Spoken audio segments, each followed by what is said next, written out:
Assalamualaikum warahmatullahi wabarakatuh. Bersama saya Bambang Sadono di dalam channel Inspirasi untuk Bangsa. Mudah-mudahan channel ini benar-benar bisa memberi inspirasi, memberi motivasi, edukasi, informasi, dan syukur bisa mencari solusi. Saya sekarang sudah bersama dengan Bapak Haji Arsul Sani, SHMSI, Sekretaris Jenderal DPP Partai Persatuan Pembangunan, dan juga Wakil Ketua Majelis Permusyawaratan Rakyat Republik Indonesia. Apa kabar Pak Arsul Sani?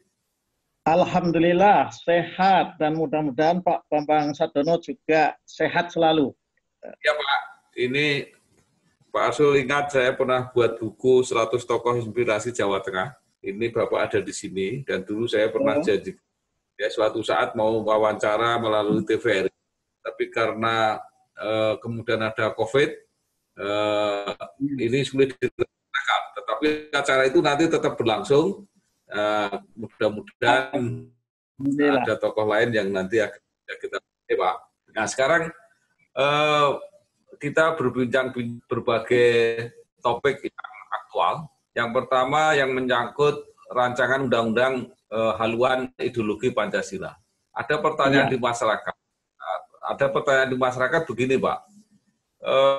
Itu kan tokoh-tokoh ormas Islam besar, baik NU maupun Muhammadiyah, itu menolak, dan akhirnya pemerintah juga menolak. Pertanyaannya adalah kenapa Partai Persatuan Pembangunan yang orang mengenal ini merupakan ya kira-kira saya politik lah ya dari ormas Islam, ada kesan bahwa P3 justru mendukung, Pak. Nah ini gimana penjelasannya? Ya, jadi pertama-tama saya berterima kasih nih Pak Bambang Sadono. Barangkali lewat channel ini saya juga bisa memberikan penjelasan ya, sekaligus juga pencerahan, karena pertanyaan yang disampaikan oleh Pak Bambang Sadono itu juga pertanyaan yang juga disampaikan melalui telepon, SMS, WhatsApp ke saya ya, dan juga ada juga beberapa yang bertanya melalui akun medsos saya, baik Facebook maupun Instagram. Nah, saya ingin sampaikan barangkali dengan pendekatan kronologis ini, Pak Bambang Sadono ya. Jadi RUU haluan ideologi Pancasila ini kan RUU yang diajukan oleh sekelompok anggota DPR RI, khususnya dari fraksi PDI Perjuangan. Ya. Nah, memang kan di dalam Undang-Undang MD3 yang mengatur hak, tugas, dan wewenang dari anggota DPR RI itu kan salah satunya kan memang mengajukan RUU rancangan undang-undang. Itu menjadi katakanlah hak dan sekaligus kewenangan konstitusional. Nah, tentu kemudian ketika itu diajukan, itu kan kita hormati haknya untuk mengajukan, dan kemudian karena ini merupakan RUU yang rencananya inisiatif DPR, maka melalui proses harmonisasi ya dan sinkronisasi di Balik. Nah, di sanalah sebetulnya proses awal dari RUU itu dimulai ya. Dan saya kira Pak Bambang Sadono paham betul kalau di DPR itu walaupun yang dibicarakan adalah sebuah rancangan yang akan menjadi produk hukum, tapi prosesnya kan proses politik. Kalau yang namanya proses politik itu pasti ada take and give, ya. Tidak bisa kemudian kalau kita mau ikut mewarnai, apalagi sebagai fraksi yang anggotanya sangat terbatas di DPR, paling sedikit, itu langsung kemudian gagah-gagahan saya tolaklah supaya dapat kredit poin langsung dari masyarakat. Nah, dalam proses-proses itu Pak Bambang Sadono ya, kami ini sudah mengingatkan yang bicara tentang harusnya TAP MPRS 25 tahun 1966 ya, tentang larangan penyebaran paham komunisme itu yang pertama bicara ya P3, yang pertama mendesakkan itu. Ya, itu yang pertama kami sampaikan.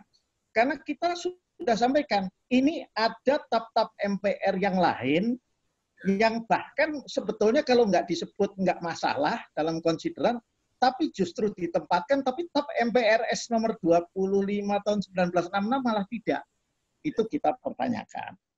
Yang kedua, kemudian catatan yang diberikan oleh P3 dalam pembahasan adalah bahwa ini banyak materi, ya, materi yang terkait dengan Pancasila sebetulnya tidak pas. Tidak bisalah kalau bahasa terangan-terangannya itu dimuat sebagai materi muatan undang-undang. Kita bicara Pancasila itu materinya materi muatan undang-undang dasar atau minimal ketetapan MPR. Kan begitu.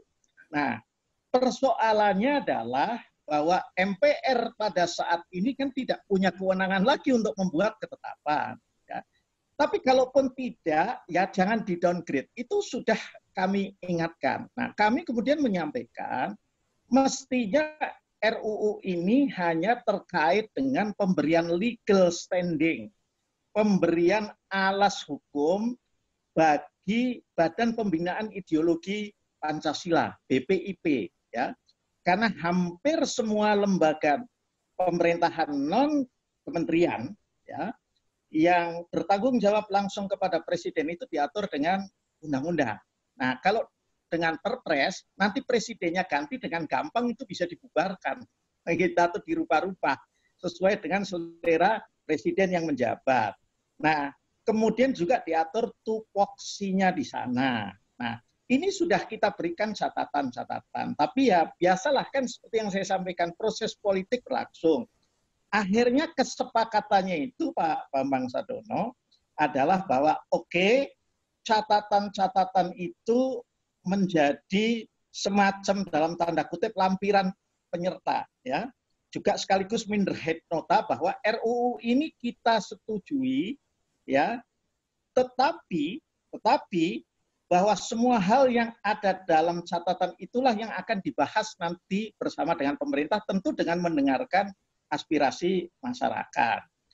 Nah, tentu kalau kita yang di partai politik sekali lagi tidak bisa seperti di ormas atau bahkan di elemen masyarakat sipil lainnya. Kalau nggak setuju langsung tolak ini, apalagi ya kami ini juga tidak ingin kemudian asal dapat kredit point terus waton suloyo biar populer nolak, ya. Yang lebih tidak konsisten lagi sebetulnya kalau misalnya dalam paripurna tidak terjadi voting dan kemudian mengatakan menolak, gitu loh. Padahal dalam paripurna setuju juga dia walaupun dengan catatan. Nah, itu masalah juga kalau partai politik seperti itu. Gitu. Oke, Pak. Monggo silakan. Nah, jadi itu proses itu berjalan. Nah, jadi kita sudah ingatkan sama pengusulnya bahwa ini pasti akan ramai. Dan itu ternyata kejadian. Nah, ini sekedar informasi saja dari 9 fraksi yang ada di DPR pada saat dibalik, ya. Kan satu fraksi Partai Demokrat memang tidak mau bahas undang-undang karena masih pandemi Covid, ya. PKS dibalik memang menyatakan tidak setuju, tapi kemudian di paripurna juga tidak secara tegas menyatakan menolak, begitu, ya. P3 dan Gerindra itu menjadi partai terakhir yang menandatangani sebagai tanda persetujuan, tetapi sekali lagi dengan catatan-catatan itu tadi. Itu Pak Bambang. Itu. Baik Pak, jadi memang ada kesan bahwa RUU ini tidak hanya akan memuat mengenai ideologi Pancasila, tapi juga ada bangunan besar lagi yang ada di RUU itu, yaitu mengenai haluan pembangunan kelihatannya. Jadi kalau Pak Arsul Sani tadi lebih baik fokus ke penguatan BPI, itu mungkin lebih masuk akal. Ya. Nah, pertanyaan saya, Pak Arsul Sani sekarang kan Wakil Ketua MPR. Ya. Kalau mau membenahi Undang-Undang Dasar kan berarti harus amandemen. Ya. Ada peluang untuk itu sekarang? Ya. Kan MPR periode yang lalu di bawah kepemimpinan Pak Zulkifli Hasan dan para wakil ketuanya itu kan memberikan rekomendasi kepada MPR periode sekarang, ya, ada kalau tidak salah 6 atau 7 rekomendasi yang itu merupakan materi muatan pokok untuk amandemen Undang-Undang Dasar. Ya. Soal masa jabatan presiden menjadi 3 kali itu nggak ada di rekomendasi loh Pak. Itu muncul malah di tikungan saja tiba-tiba gitu ya. Nah, salah satu rekomendasi dan ini yang utama, dan kalau yang ini kan kebetulan memang diusulkan juga utamanya oleh fraksi PDI Perjuangan, yaitu memasukkan kembali haluan negara. GBHN lah sebut itu ke dalam Undang-Undang Dasar. Dan itu saya juga melihat bahwa argumentasinya cukup kuat. Karena dengan pilkada langsung di tingkat kabupaten, di tingkat provinsi, dan kemudian pilpres di tingkat nasional, maka seolah-olah meskipun diakui ada undang-undang tentang RPJM, RPJP, begitu ya, tapi seolah-olah connecting point antara kepala daerah yang yang berakhir dengan yang baru menjabat itu beda-beda. Demikian juga presiden. Ya. Nah, sementara kalau di negara lain itu kan memang juga ada rencana-rencana pembangunan jangka panjang. Pada saat itu kami misalnya dibandingkan dengan Singapura, dengan Vietnam, dan bahkan dengan Cina. Ya. Kalau kita melihat misalnya tentang rencana pembangunan Singapura, 50 tahun ke depan itu bahkan tidak hanya dengan kata-kata Pak Bambang Sadono sudah tervisualisasikan. Ya, sudah tervisualisasikan pantai timur Singapura yang terancam misalnya global warming, pemanasan global, ya, dengan asumsi bahwa terjadi karena climate change itu kemudian terjadi pemanasan dan air laut naik. Nah, itu akan seperti apa 50 tahun itu sudah ada visualisasinya. Itu kita lihat, bisa kita lihat. Ya, sementara kan kita asiknya malah pilkada langsung, itu dapil saya Pekalongan, begitu ya, sampai Demak, gitu kan banjir rob saja penanganannya seperti apa kan nggak jelas itu. Itu contoh gitu loh. Nah, inilah barangkali karena itulah haluan negara itu dalam pembangunan itu diperlukan. Tetapi ini kan kemudian ketika diskursus yang muncul di ruang publik itu lebih banyak isu-isu, saya sebut aja isu genit lah, ya, seperti masa jabatan presiden dan lain sebagainya, sehingga waktu itu Presiden Jokowi menyatakan sudah nggak usah ini dulu dan segala macam, ya sudah mandek. Padahal banyak hal yang memang harus kita benahi, seperti misalnya persoalan kekuasaan kehakiman kita, ya, itu memang harus ditata kembali juga. Bahkan kalau saya melihat hubungan pusat dan daerah itu perlu ditata kembali juga lebih baik. Apakah katakanlah rezim otonomi yang kita kembangkan pasca amandemen itu sebetulnya pas nggak sih dengan cita-cita NKRI yang dulu kita dirikan gitu loh. Itu. Pak Arsul Sani, sekarang RUU HIP ini kan dihentikan ya, artinya pemerintah tidak bersedia untuk membahas. Apakah ini bukan momentum yang baik untuk ini kesepakatan nasional untuk membenahi Undang-Undang Dasar dulu? Jadi kalau itu sudah beres Pancasila di Undang-Undang Dasar, itu untuk membuat undang-undang terusannya itu aplikasinya pasti lebih lancar gitu. Ya. Jadi semangat itu ada, cuma memang kami yang di MPR itu tidak memunculkan ini di ruang publik. Nanti takut menjadi diskursus rame, apalagi masih pandemi COVID ini kok bukan fokus mengatasi COVID-19-nya, tapi ngomong undang-undang amandemen undang-undang dasar dan lain sebagainya.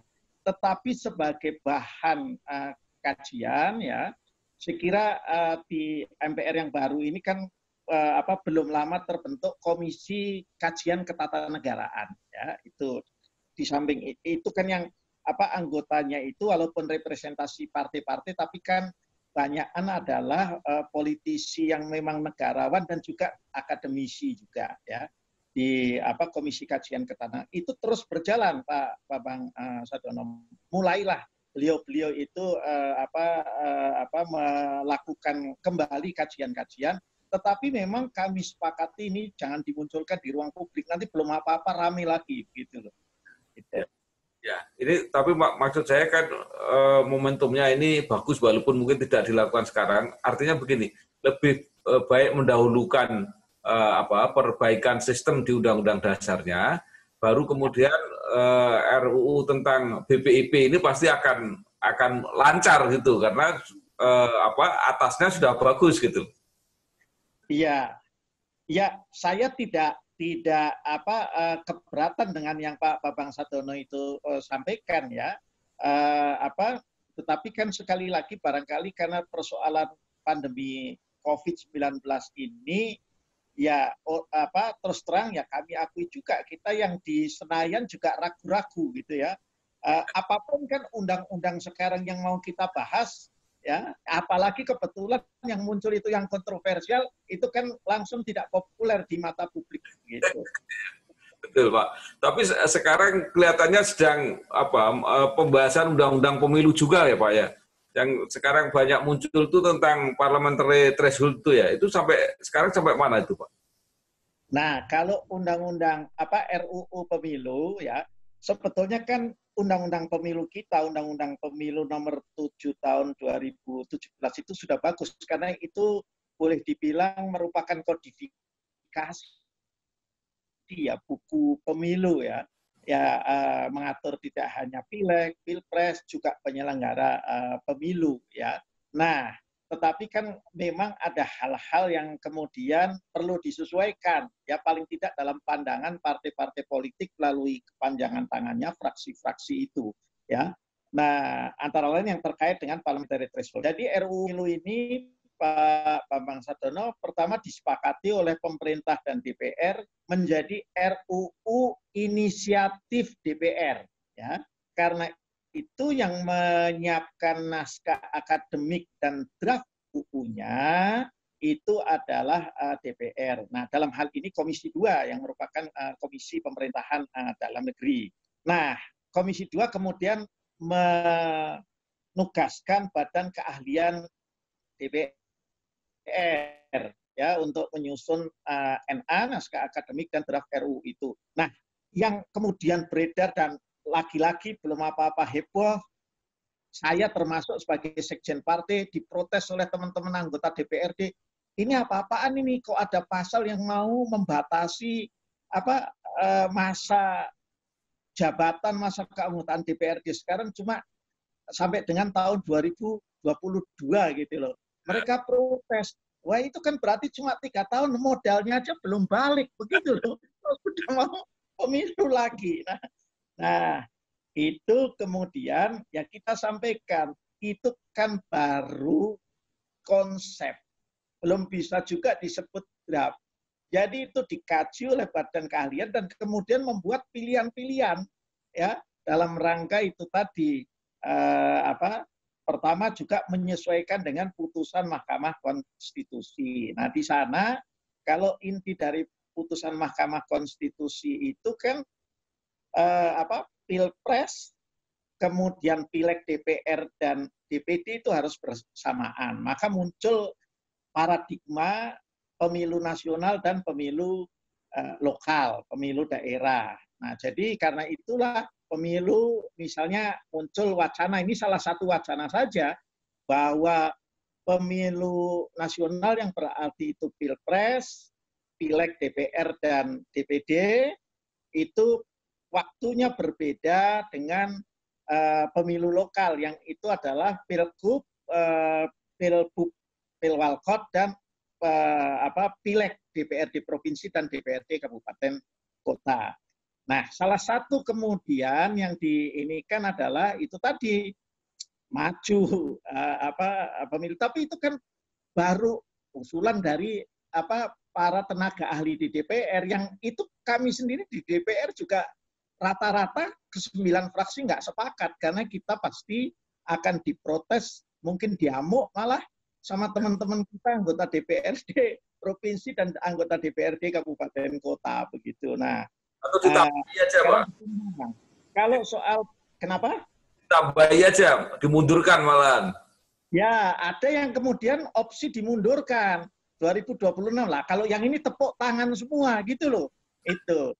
Tapi saya juga ingatkan bahwa di Undang-Undang Dasar kita pemilu itu yang disebut pemilu itu ya pilpres, termasuk juga sampai pemilihan anggota DPRD yang selalu diperdebatkan itu adalah pilkada itu masuk rezim pemilu atau tidak, kan seperti itu.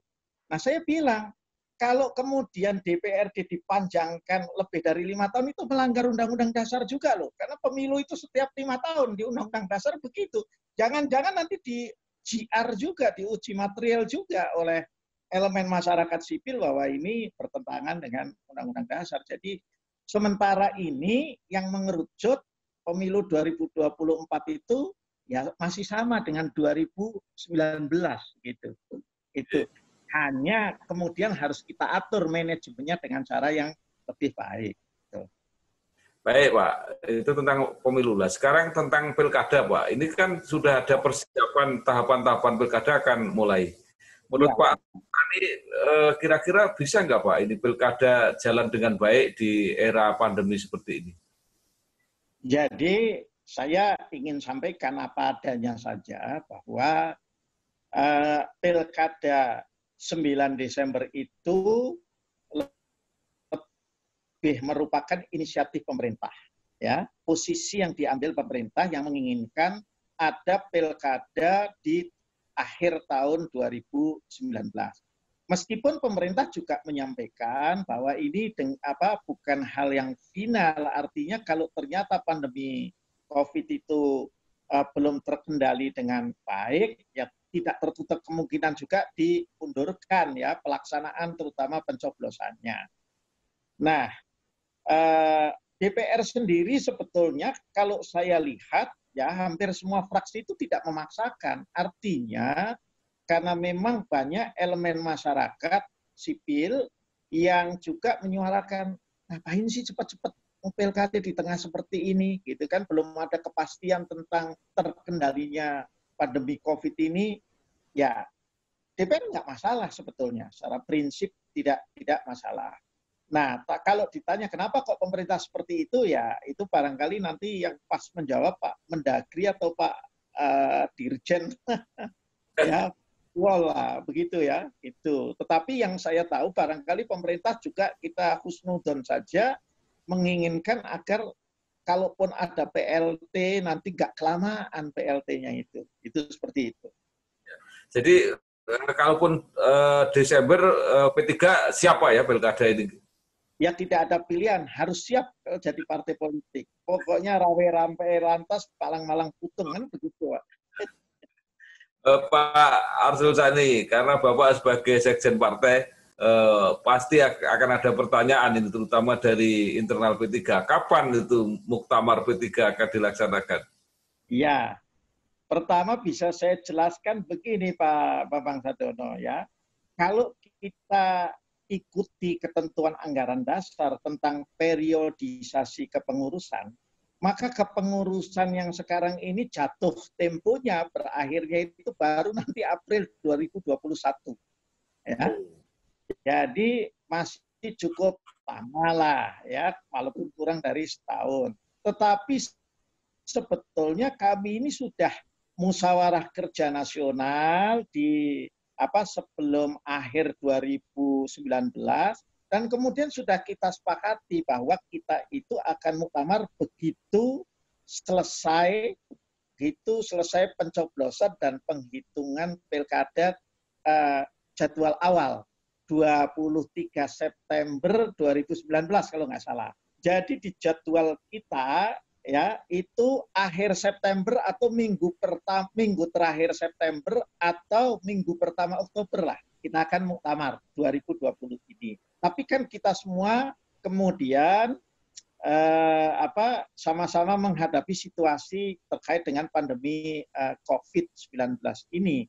Nah, ya banyak juga kemudian pemikiran. Ada yang kemudian mengatakan bahwa muktamarnya tetap aja dipercepat, tapi pakai muktamar virtual. Nah ini yang saya agak belum bisa membayangkan gitu loh. Barangkali kalau musyawarah kerja, karena mau membicarakan program kerja dan lain sebagainya, virtual boleh. Tapi kalau sudah soal memilih orang untuk jadi ketua umum dan formatur virtual itu nanti malah pecah, ribet lagi partainya, gitu ya.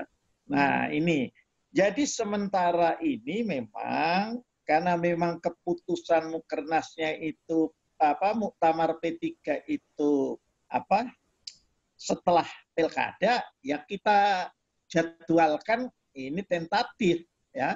Kalau pilkada 9 Desember ya sebelum akhir tahun lah, sebelum ganti tahun kita jadwalkan itu. Dengan catatan berkumpul orang banyak itu sudah diperkenankan meskipun dengan protokol kesehatan. Sebab kalau kami muktamar itu utusan dan peninjau yang menjadi peserta muktamar itu 1.300-an itu Pak Bang Sadono itu. Ini pertanyaan terakhir Pak Arsusani. Ya. Selama ini kan banyak partai-partai kalau kongres atau muktamar gitu, kemudian kontroversi berkepanjangan gitu.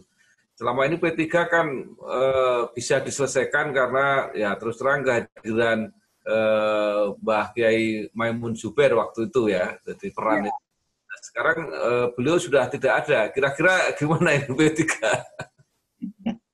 Ya, insya Allah memang Mbah Mun tentu banyak sekali jasanya lah untuk P3, banyak bantuannya untuk kami semua, ya tidak hanya di Jawa Tengah tapi secara nasional. Beliau sekarang sudah wafat, namun ya kami melihat bahwa semangat dari para alim ulama yang lain itu juga tetap menginginkan P3 ini tetap eksis, kemudian bisa rebound lah begitu ya di 2024. Dan alhamdulillah ya segala sesuatu itu pasti ada hikmahnya. Ulama-ulama sepuh kami seperti Pak Kiai Sukron Makmun ya, kemudian kalau di Jawa Tengah ada Pak Kiai Haris Sodakoh ya, itu tetap ya ada Pak Kiai Sarkasi Nur, itu tetap terus menerus memberikan dukungan, dan pesannya cuma satu ya, jangan berantem gitu loh. Itu satu. Maka sekarang ini bahkan misalnya muncul usulan agar ketua umumnya nanti biar yang memilih itu para alim ulama dan tokoh senior lah, itulah pakai konsep ahlul hali wal akdi. Jadi tidak pasar bebas begitu.